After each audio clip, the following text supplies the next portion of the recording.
போதிய மழை இல்லாததால் செண்பகத்தோப்பு அணையின் நீர்மட்டம் கிடுகிடுவென குறைந்து வருவதால் மானாவாரி நிலங்களில் பயிர்கள் கருகும் நிலை உருவாகி இருப்பதாக விவசாயிகள் வேதனை தெரிவித்துள்ளனர்.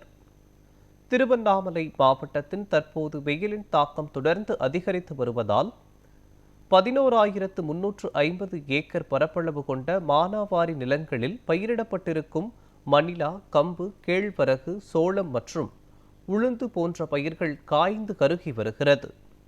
மாவட்டத்தின் முக்கிய நீர்ப்பாசன அணையாக விளங்கி வரும் செண்பகத்தோப்பு அணையின் நீர்வரத்து குறைந்து வருவதால் கோடைக்கால விவசாய பாசனத்திற்காக செண்பகத்தோப்பு அணையிலிருந்து நீரை திறக்க மாவட்ட நிர்வாகம் நடவடிக்கை எடுக்க வேண்டும் என்று விவசாயிகள் கோரிக்கை விடுத்துள்ளனர்.